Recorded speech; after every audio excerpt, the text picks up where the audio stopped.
Bueno, nosotros somos del equipo uno y a continuación les vamos a presentar nuestros reportes de la experimentación número uno y la experimentación número 2.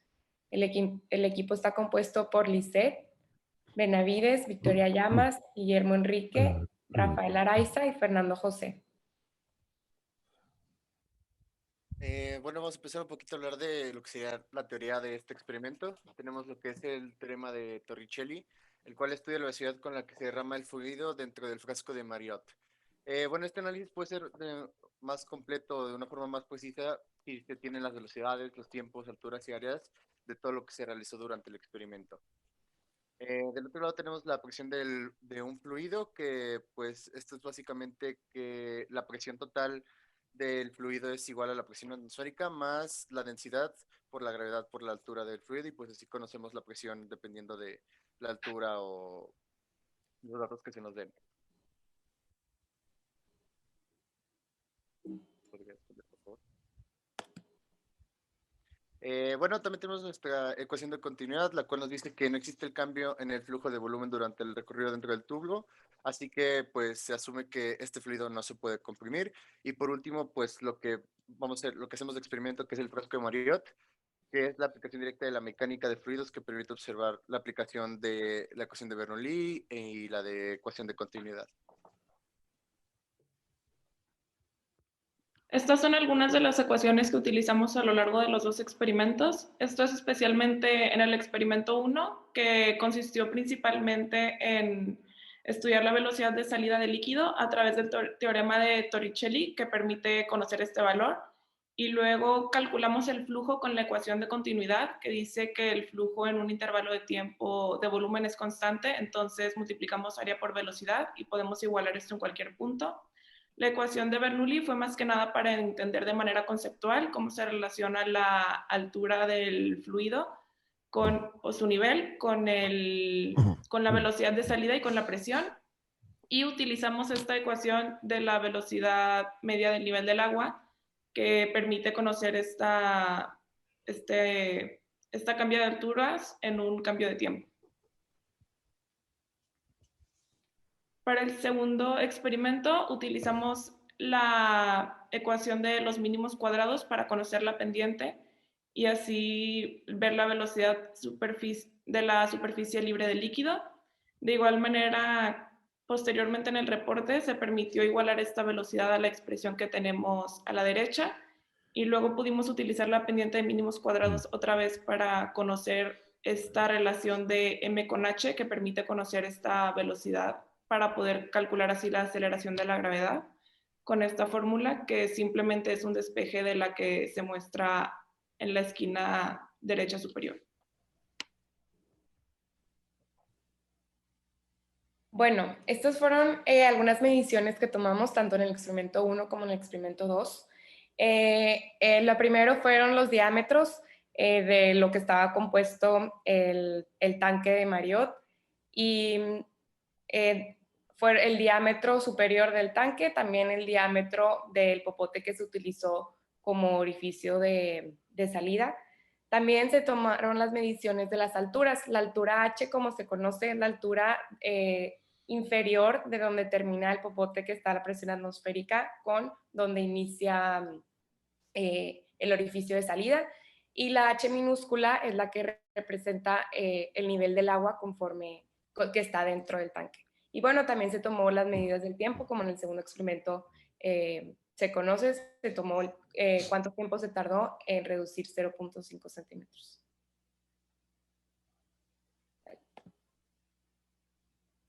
Bueno, luego pasamos a cálculos realizados, donde por ejemplo en áreas, donde área interior y exterior fue utilizado tanto en el experimento 1 como en el experimento 2, y ya de que área del tubo de presión atmosférica o PVC y área de altura se utilizó ya en el experimento 2 específicamente. Y pues donde ya sería pues calculado por pi por radio al cuadrado, y pues área de altura sería de que área interior menos área del tubo de presión atmosférica.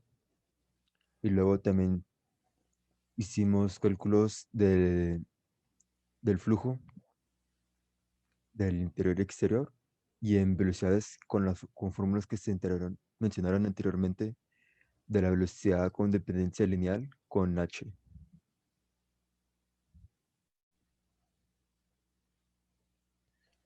Bueno, Bueno, como parte de la...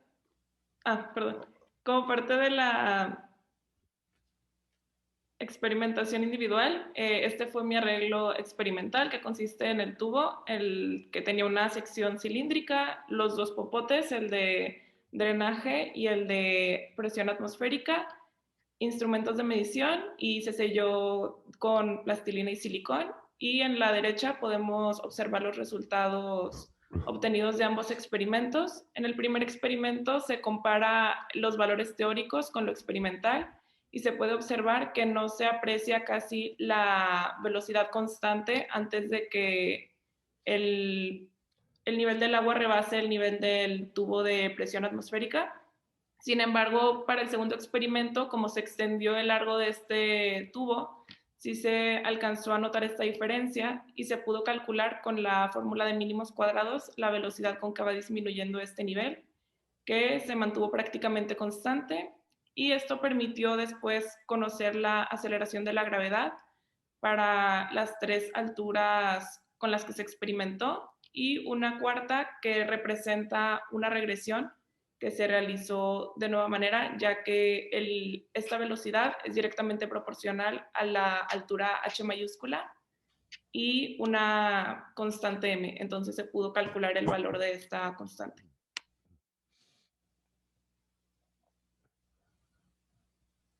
Bueno, este fue mi arreglo experimental. Como se puede ver, yo utilicé un popote de plástico duro tanto en la parte superior como en la parte inferior, que fue el orificio de salida. Tenía un diámetro de 0.007 metros. Yo utilicé plastilina como sellador, igual en la parte superior y en la parte inferior. Y bueno, aquí se puede ver la cinta métrica y pues el bote de plástico con sus respectivas mediciones. Bueno, aquí están algunos de los resultados que me dieron en el experimento 1. Como pueden ver, el tiempo contra la velocidad promedio de salida, como se puede notar, cada vez la velocidad iba disminuyendo más conforme recurría el tiempo. Y en el experimento 2, esta fue la tabla del cálculo de velocidades de la superficie del líquido. Y como se puede notar, cuando la h es mayor, la h mayúscula es mayor, tiene una mayor velocidad.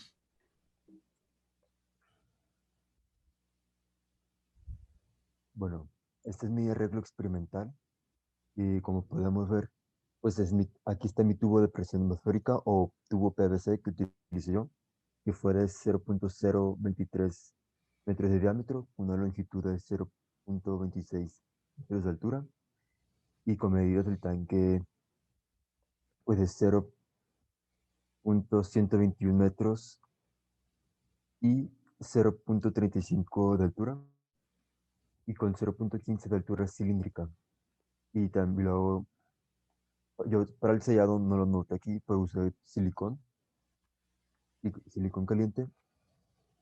Y en lo que puedo ver en los resultados del experimento 1, pues por fallas de que por el observador, pues podemos ver que pues mi velocidad sí no fue constante, pero pues sí se notó como que entre más bajaba, pues hubo como que una tendencia a ser disque constante cuando se estaba haciendo.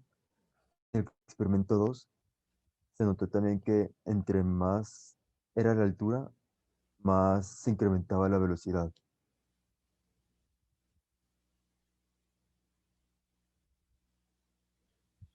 Bueno, este fue mi arreglo experimental.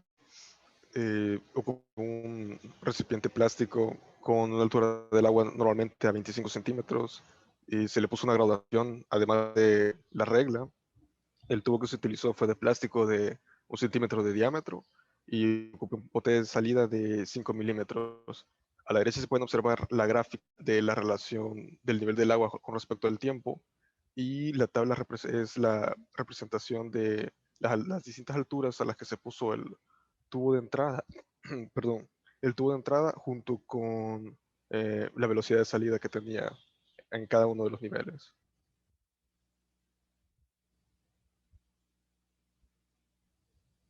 Bueno, aquí está, este es mi arreglo experimental. Yo utilicé un bote y un popote con medidas más pequeñas que los de mis compañeros, pero aún así igual logró funcionar el experimento. Este, eh, sí, utilicé el sellante, usé cinta y silicón caliente. Y bueno, pues aquí se ven, hoy no se puse tanto, pero aquí está mi tabla del tiempo y la velocidad en el experimento uno con la velocidad del flujo, mientras más pasaba el tiempo, pues la velocidad se reducía.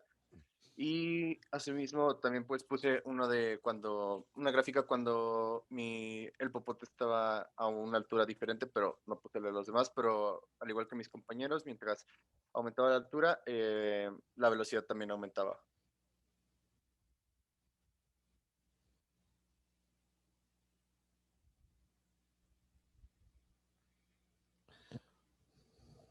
Bueno, pues para concluir, no sé si mis compañeros también van a querer dar una conclusión individual, pero en mi caso, este tipo de actividad me permitió conocer de primera mano cuáles son los efectos físicos que se tienen, en este caso con el teorema de Torricelli, y cuáles son esas aplicaciones prácticas que se le pueden dar en el uso cotidiano. Porque normalmente hay cosas de naturaleza que suceden gracias a fenómenos físicos que no tomamos en cuenta, los pasamos por alto. Y gracias a esta actividad fue que donde pude comprender mejor ese tipo de fenómenos y cuáles son sus utilidades en el día a día.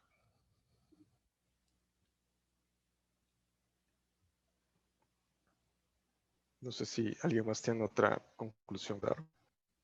Bueno, yo, en conclusión, sinceramente en un principio no sé por qué pensé que esto iba a explotar o algo por el estilo, y luego capté que pues no era química, es física, pero como dice también mi compañero, pues, o sea, gracias a hacer ese experimento, pues sí, se me dio una idea más clara, pues cómo es la física en términos de ejemplos reales, porque es muy fácil decir, ah, sí, esto es un tiro parabólico, ah, sí, esto es un cierto tanto, pero pues gracias a que lo hicimos de manera de que nosotros mismos de manera presencial en nuestras casas, pues creo que nos ayudó a darnos una idea pues, de cómo están, pues sí, cómo funcionan las cosas y pues sus efectos.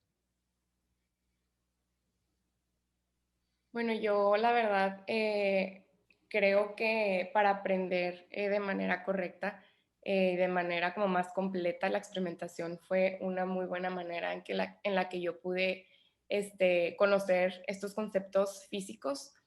Y bueno, también me di cuenta que la experimentación física sí necesita de demasiada concentración, demasiado, porque hay demasiados errores que se pueden cometer tanto en las mediciones y también en los instrumentos, mediciones, errores que yo no conocía.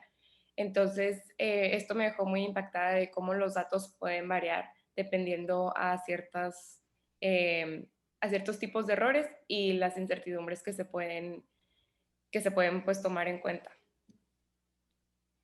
Sí, de igual manera, como mencionaron mis compañeros, me pareció que fue una buena manera de poner en práctica los conceptos teóricos, más al poder comparar el comportamiento entre los dos experimentos y la diferencia que se obtiene en las mediciones de cambiar un pequeño factor, porque movías algo y ya todos los valores salían diferentes. Entonces, pues esto me demuestra la importancia de mantener como la consistencia a lo largo del experimento y tomar mediciones correctas. Yo también me llevo básicamente las mismas conclusiones que mis compañeros. También se me hace muy interesante el hecho de tener, por qué tienes que estar experimentando varias veces para que veas si hay posibles errores o para que veas la diferencia que hay porque pues o cometiste un error o simplemente pues varían los datos y así. Entonces eso me parece interesante. E igual, lo de los errores, pues cualquier persona pues, puede cometer estos errores, pero no necesariamente a propósito, simplemente pues es un error visual o los que vimos en clase prácticamente. Entonces sí, me parece muy interesante todo eso y que también la experimentación es muy útil para entender todo lo teórico que se ve en clase.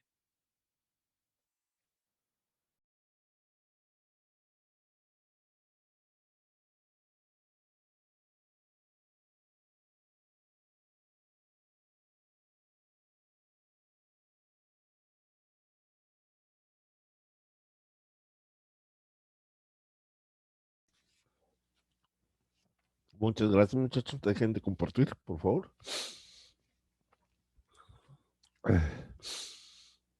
A pesar que fue en formato virtual, les tocó hacer experimentos con sus manitas. Ya semestres pasados era en un simulador. Entonces fue algo diferente, ¿verdad? Esperemos que los siguientes sigan siendo así, que ustedes tengan que meter la mano. Cuando el alumno involucra sus manos, se atrae, se engancha, como decimos. ¿Por qué? Porque tiene que hacerlo, a final de cuentas. Por eso les pedimos algo muy sencillo que ustedes hacen todos los días. Siempre llenan una botella y le ponen un popote y están absorbiendo a través de él. Pero ahí les va la primera pregunta para el equipo. A ver quién quiere contestarme. ¿En qué afecta en que yo le incremente el diámetro del popote a su experimento en el tubo de Marriott? Puede observar popotes muy chiquitos y tubos de PVC muy, muy grandecitos. A ver, díganme ustedes, ¿qué pasa con eso? Pues esto está relacionado directamente con la ecuación de continuidad, que dice que en un cierto tiempo fluye el mismo volumen a lo largo de todo el recipiente si se idealiza este como sistema. Entonces, cuando tienes un área más grande, al ser este valor de área por velocidad constante, tienes una menor velocidad, y si se reduce el diámetro, por ejemplo, creo que uno de mis compañeros tenía uno de menos de medio centímetro de diámetro, me imagino que salía con una velocidad y por lo tanto con un alcance mucho más grande. Muy bien, Liz.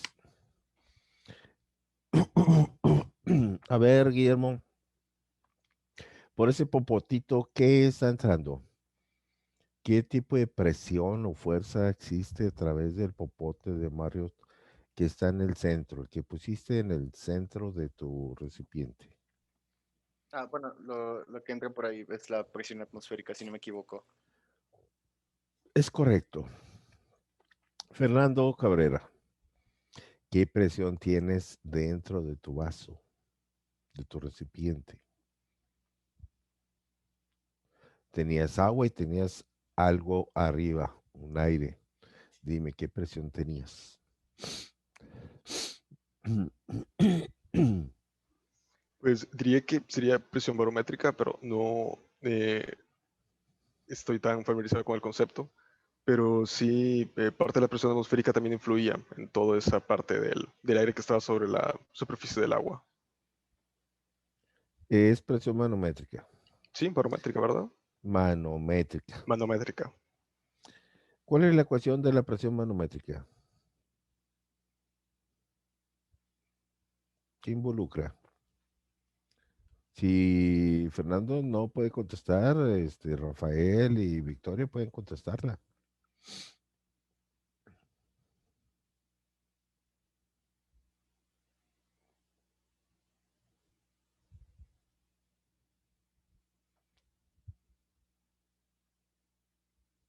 ¿Nadie sabe qué es la presión manométrica? ¿Cómo la puedo calcular? ¿Cuál es mi ecuación? No recuerdo muy bien, pero es es la suma de dos presiones, la atmosférica con otra que no recuerdo muy bien. No, eso es presión absoluta. Esa es presión, sí, esa es presión absoluta que es la Yo te manométrica. estoy pidiendo la presión cuando tú te sumerges, por ejemplo, a una alberca. Es la presión de agua que tú tienes ahí, que es la manométrica. ¿Cuál es la ecuación de la presión manométrica?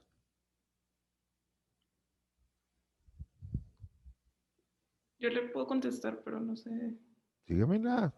Es Está abierto. la densidad del fluido por la GH, por la aceleración de la gravedad y el nivel del agua. Es Más la atmosférica, correcto. ¿no? Si no me equivoco. En este caso es la profundidad. Tu altura de agua.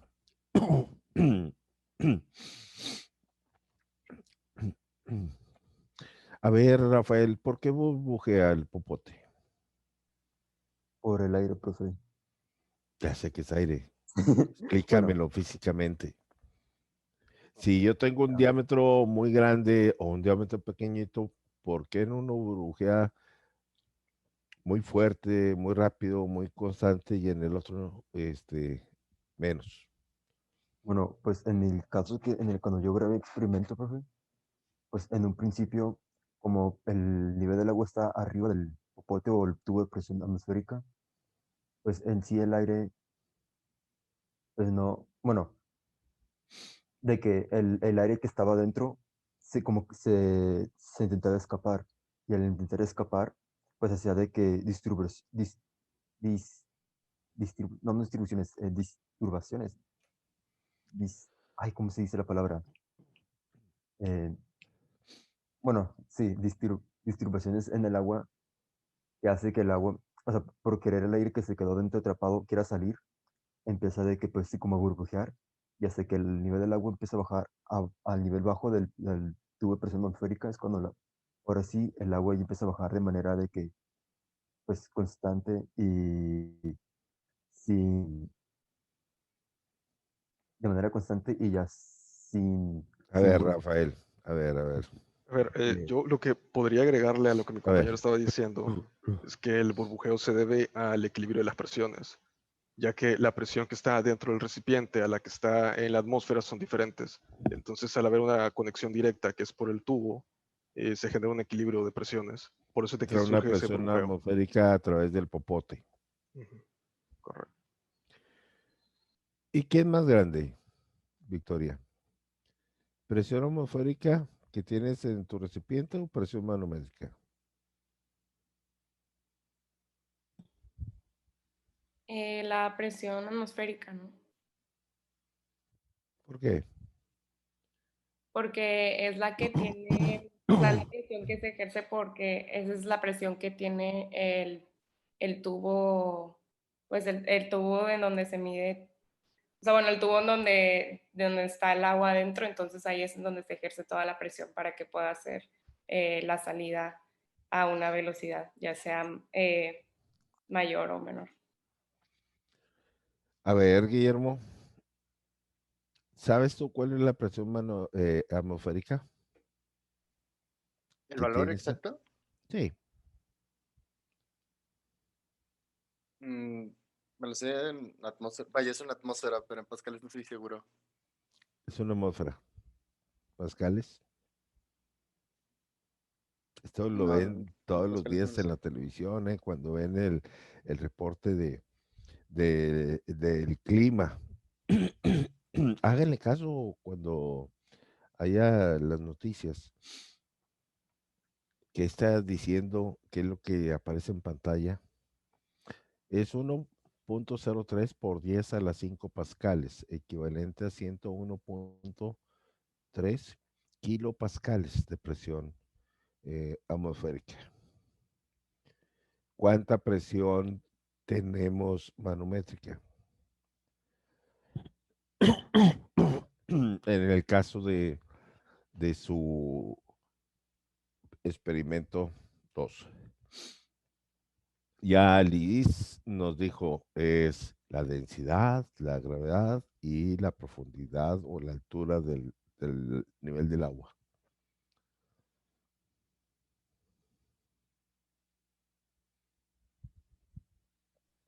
Profe, ¿puede repetir la pregunta? Se me trabó. Eh, ¿Qué valor te daría a ti, por ejemplo, Rafael, tu presión manométrica? Si la presión manométrica, Liz ya nos dijo que era densidad, gravedad y la altura de tu recipiente. Cálculo mental. Densidad son 1000 kilogramos metro cúbico. Gravedad 9.8. Pónganlo en 10. 1000 por 10 ya llevan una cantidad. ¿Qué altura tuvieron ustedes en su depósito Como de 15 agua? más o menos ¿Mande? centímetros.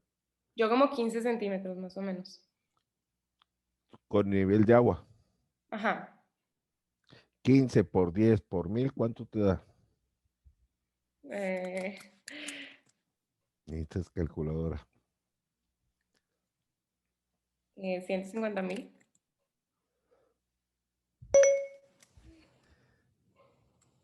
Pero resulta que esos son 15 centímetros, no son 15 metros. Ah, sí, entonces 0.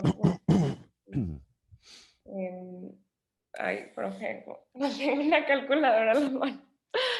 Pues sí, había sacado 150,000, quítale 2 ceros. Ah, pues 150.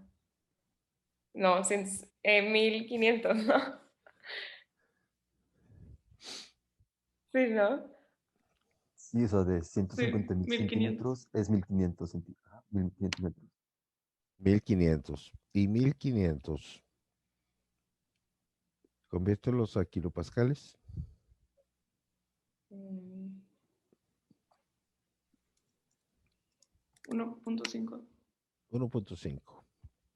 ¿Y la presión atmosférica cuánto les dije que era? 1.03. Por 10 a la... No, eso era por 20, no, 103 kilopascales, ¿no? Entonces es mucho menor. 101.3. Entonces tu presión atmosférica es mucho menor. Por eso el burbujeo. Sí. ¿Ok?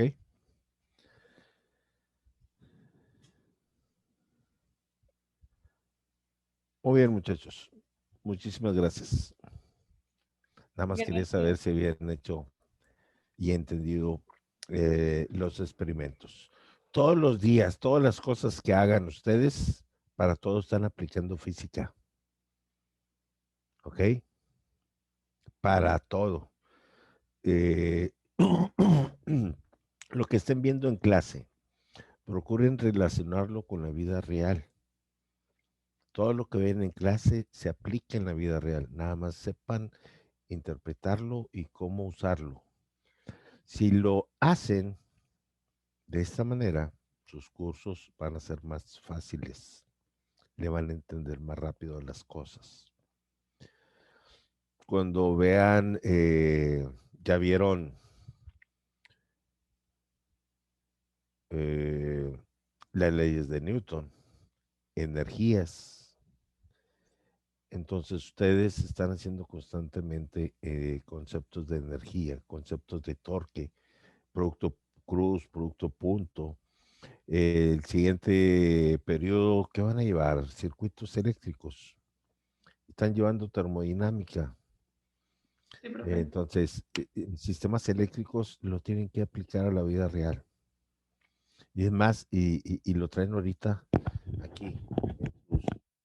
Algunos conectados con un cablecito o su laptop hay un cargador y le está cargando la energía a su batería.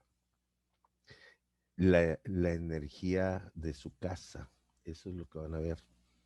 Y luego después van a ver electromagnetismo, los campos magnéticos que se generan, imanes.